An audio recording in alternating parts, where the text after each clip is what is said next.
আমার প্রশ্ন, কি মুসলিম দেশ বা মুসলিম অধ্যুষিত দেশ ইহুদির সাথে সম্পর্ক নেই, কেমনে মুক্তি আসবে? এটা জবাব দেন। ভাই সাহেবের প্রশ্ন যেটা, যে ইহুদি খ্রিস্টানদের চক্রান্তের বেড়া জেলে এখন যারা আমরা মুসলিম পরিচয় দিই বন্দী হয়ে গেছে, মানে এর থেকে মুক্তি কোন পথে?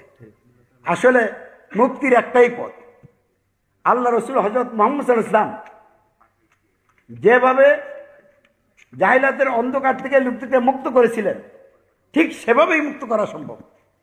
এই জন্য একজন আল্লাহর মনোনীত আমির লাগবে।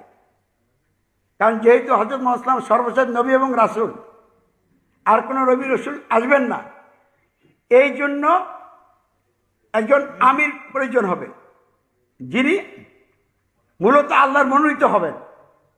এবং তিনি যে আল্লাহর মনোনীত আমরা বুঝবো কি করে?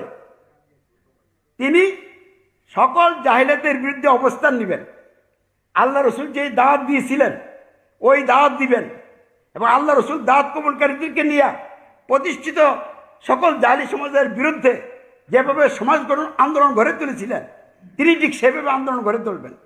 তাহলে তার নেতৃত্বে একদল ইমানদার সত্যনশীল লোক তৈরি হবে, এবং তারা গালি শুনবে, মায়ের খাবে, সবর করবে, ক্ষমা করবে, মোকাবেলার দায়িত্ব আল্লাহর উপর ছেড়ে দিয়ে আল্লাহর উপর নির্ভরশীল হয়ে অব্যাহতভাবে জাহিলি সমাজ ভেঙে ইসলামী সমাজ গঠন আন্দোলনের জন্য দাওয়াতি কাজ চালিয়ে যাবে।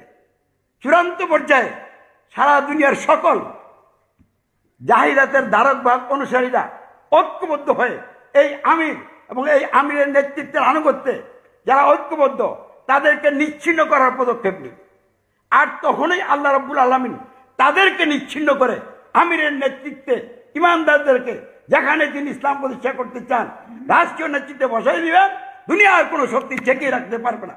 এভাবে যদি একটি ইসলামী রাষ্ট্র প্রতিষ্ঠা হয়, তাহলে এই রাষ্ট্রের নেতৃত্বে সারা বিশ্বে জাহিলাতের সকল বেরোজল ছিন্ন করে ইসলামের বিজয় নিশান পুরানো হবে ইনশাআল্লাহ।